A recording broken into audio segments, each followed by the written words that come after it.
मैं अपने परिवार की बड़ी बेटी थी। मुझसे छोटी मेरी बहन सोनम है। मेरे पिता एक सेठ के यहाँ मुनीम है। उन्होंने सरकारी स्कूल, सरकारी अस्पताल और सरकारी राशन के भरोसे किसी तरह हम लोगों को पाल पोष के बड़ा किया। मेरे पिता ने अपनी पूरी जमा पूंजी से किसी तरह मेरी शादी रेलवे में काम करने वाले सुमित से करा दी थी। सरकारी नौकरी वाले दामाद के लालच में इस शादी पर 6 लाख रुपए खर्च हो गए थे। अब कोई बचत नहीं थी, क्योंकि परिवार में दामाद के आने से दिखावे पर खर्च बढ़ गया था। पिताजी मेरी छोटी बहन सोनम को बीएड कराने के बाद नौकरी मिलने का इंतजार कर रहे थे। उन्हें पूरी उम्मीद थी कि सोनम की सरकारी नौकरी लग जाएगी और उन्हें उसकी शादी पर एक पाई भी नहीं खर्च करना होगा। फिलहाल तो उनकी माली हालत डावाडोल थी। सोनम की पढ़ाई और मोबाइल का खर्च भी मेरे और सुमित से मिलने वाले उपहार पर निर्भर था। सुमित मेरा पूरा ख्याल रखता था। हमारी तरफ से उन्हें कोई चिंता नहीं थी। सोनम की शादी में सुमित पैसा लगा देंगे, एक उम्मीद उन्हें इस बात की भी थी। असली मुसीबत, या कहना चाहिए कि मुसीबतों का पहाड़ तब टूटा जब शादी के 3 साल तक मैं मां नहीं बन सकी और इस मुसीबत ने पूरे परिवार को झकझोर दिया। गनीमत यह थी कि मैं अपने पति के साथ शहर में रेलवे क्वार्टर में रहती थी। सास के ताने मोबाइल फोन पर मुझे बराबर सुनने पड़ते थे। मेरे पिता का मुझसे भी बुरा हाल था। मेरी सास तलाक की धमकी देकर पिताजी का खून सुखा देती थी। मेरी सास के ताने शादी में मनचाहा दहेज ना मिलने से शुरू होकर बच्चा ना होने पर खत्म होते थे। मेरे पूरे मायके को अभागा, मनहूस कहा जाने लगा था। मेरी छोटी बहन सोनम को भी इस झगड़े में लपेट लिया गया। मेरी सास सोनम से कहती थी कि जरूर मेरी परवरिश ठीक से नहीं की गई। बचपन की गलत आदतों के चलते मैं बांझ हो गई हूँ। मेरी सास ने कानूनी सलाह भी ले ली थी। मेरी सास एक दिन कह रही थी कि कोर्ट में साबित हो जाएगा कि मैं उनके बेटे को शारीरिक सुख और संतान सुख नहीं दे सकती, इस वजह से उसे आसानी से तलाक मिल जाएगा। उन्हें हर्जा खर्चा नहीं देना होगा। मेरी माँ इन बातों को सुनकर कई दिन तक कुछ भी नहीं खा सकी।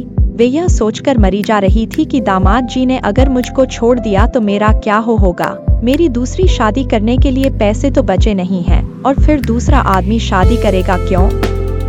मैं और मेरे पति सुमित को डॉक्टर ने बताया कि सुमित के वीर में शुक्राणु की कमी है। सुमित के शुक्राणु को बढ़ाने के लिए डॉक्टर ने 2 महीने तक हर हफ्ते दवाइयां दी और इंजेक्शन लगाया, पर इस उपाय का भी कोई असर नहीं हुआ। जब किसी भी डॉक्टरी का इलाज से बाप नहीं बना तो मां के बताए हुए उपाय देसी नुस्खे को अपनाया गया, पर इन सारे उपाय से भी कोई फर्क नहीं पड़ा। पति की पगार समय पर आई या ना आए, पर मेरी माहवारी ठीक 28 दिन में आ जाती थी। हम पति पत्नी एक दूसरे को बेहद प्यार करते थे और एक दूसरे की कमी बताते नहीं थे। असलियत ये थी कि मेरे पति सुमित की सेक्स में दिलचस्पी नहीं थी।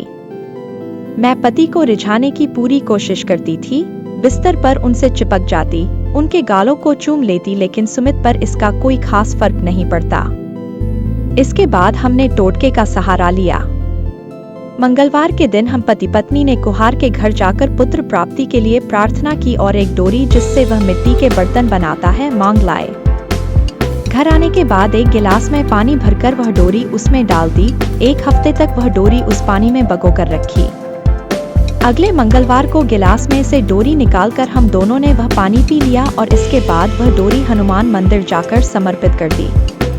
उस रात हम दोनों ने संबंध भी बनाए ताकि मैं मां बन सकूं। फिर 28वें दिन जब मुझको पीरियड नहीं आया तो सुमित दौड़कर प्रेगनेंसी टेस्ट किट ले आया, पर यह कोशिश भी नाकाम रही। 29वें दिन खाना बनाते समय मुझको पीरियड हो गया।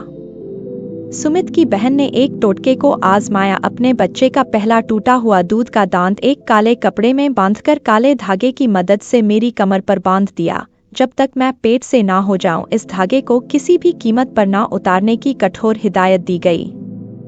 दूध के दांत को कमर पर बांधे हुए भी 3 महीने का समय हो चुका था, लेकिन अभी भी मेरी कोख सोनी थी। धीरे धीरे सुमित भी अब मुझको ही बच्चा ना होने के लिए कसूरवार मानने लगा था। ससुराल पक्ष की मौसी, नानी, बुआ, ताई सभी मुझको ताने देने लगे थे। मेरे पास खुदकुशी करने के अलावा कोई रास्ता नहीं बचा था। मरने की सोचना आसान है पर मरना आसान नहीं। कहते हैं कि मुसीबतें इंसान को बहुत ही और धोखेबाज बना देती है। इसी बीच मेरा देवर समीर 3 साल पटना में कोचिंग के बाद मेरे और सुमित के साथ रहने आया था। शहर में उसके सरकारी नौकरियों के एग्जाम थे। मुझको समीर के आने से बहुत राहत हो गई। सुमित और मेरी सास को अब मुझ पर चिल्लाने का मौका नहीं मिलता था। मेरी समीर से खूब बनती थी। ऐसा लगता था जैसे हम दोनों जन्म जन्मांतर के दोस्त थे। समीर के हर काम का समय तय था। सुबह 5 बजे जागना, योगासन, 2 किलोमीटर की दौड़, फिर दोपहर में घंटों तक सोना और रात 12 बजे तक पढ़ाई में असिस्टेंट की तरह खड़ी रहती और देवर की हर फरमाइश को मुंह से निकलने से पहले पूरा कर देती। सुमित के घर आने के बाद उनकी मोटरसाइकिल से हम दोनों खरीदारी के बहाने निकल जाते थे। मुझको शादी के 3 साल बाद पता चल रहा था कि मैं किस गली और किस मोहल्ले में रह रही थी। शहर में कौन कौन सी घूमने की जगह थी। प्रेम को पनपने के लिए इतनी जगह बहुत है। एक दिन दोपहर को समीर के उठने का समय हो गया था। मैं उसके लिए चाय बना लाई, लेकिन उठाया नहीं बल्कि उसके हाथ पैरों को सहलाने लगी। उसके बालों में उंगलियां फिराने लगी। समीर ने एक झटके में मुझको खींचकर सीने से सटा लिया और मुझको अपनी बाहों में भर लिया। फिर हम एक दूसरे में खो गए। अगले दिन मैं और प्रदीप नजर नहीं मिला पा रहे थे, पर हमारे बर्ताव से साफ समझ आ रहा था कि हम दोनों बहुत खुश थे। एक दिन मैं रसोई घर में खाना बना रही थी, तभी समीर ने रसोई घर में आकर मेरी कमर में पीछे से हाथ डाला और कूल्हों को सहलाया तो मैंने गुस्से में उसकी पीठ पर हल्के से चिमटे से मार दिया। उसे लिमिट में रहने की हिदायत दी और जब समीर बुरा मान गया तो तुरंत ही मैंने कान पकड़कर माफी मांग ली। मेरा खुराफाती दिमाग पूरी कुशलता से काम कर रहा था। एक रात मैंने सुमित को बताया कि मैं इन दिनों शिवलिंगी बीज का एक भाग और पुत्र जीवक बीज के 2 भाग को मिश्री के साथ खा रही हूँ।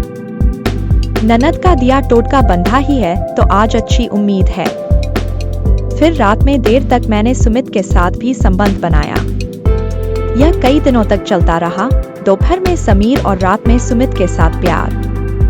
इस बार मेरी कोशिश रंग लाई। शाम को मैंने सुमित की पसंदीदा कॉफी और पकोड़े बनाए और उसे ये खुशखबरी सुनाते हुए उसकी गोद में बैठ गई तो सुमित ने मुझे ढेर सारा प्यार किया। मेरे घर वालों को जब यह बात पता चला तो उनकी खुशी का ठिकाना ना रहा। मेरी माँ ने पूरे मोहल्ले में लड्डू बांटे। मेरी बहन सोनम भी बहुत खुश थी। उसने मुझे फोन कर बधाई दी। अब मेरी सास भी मुझे प्यार करने लगी थी। वह मेरा बहुत ख्याल रखने लगी। समीर अपने एग्जाम देकर वापस पटना चला गया था। मैंने प्रेगनेंसी के आखिरी दिनों में समीर को वापस बुला लिया। अब दिन भर बेरोक टोक समीर मेरे साथ रह सकता था और एग्जाम की तैयारी भी कर सकता था। ठीक मेरी डिलीवरी के दिन समीर का रिजल्ट आ गया। समीर को सरकारी नौकरी मिल गई। मेरे बच्चे की आंखें मुझसे मिलती थी, कान नाक ठुड्डी ससुराल के किसी ना किसी सदस्य से मिलते थे। मेरे सास और मेरे पति सुमित की खुशी का ठिकाना ना रहा। समीर के लिए एक से बढ़कर एक अमीर घरों के रिश्ते आ रहे थे। बहुत सारा दहेज भी मिल रहा था, लेकिन समीर ने लड़की देखने से साफ मना कर दिया। मेरा और समीर का प्यार ऐसे ही छुप छुप कर चलता रहा। फिर मैंने समीर को अपनी बहन सोनम से शादी के लिए मना लिया। सोनम को भी इसी शहर में नौकरी मिल गई है। हम दोनों परिवार एक साथ बहुत प्यार से रहते हैं। मैं दोबारा मां बनने वाली थी। मैं दिल से समीर की आभारी थी, जिसने मेरी जिंदगी उजड़ने से बचा ली थी।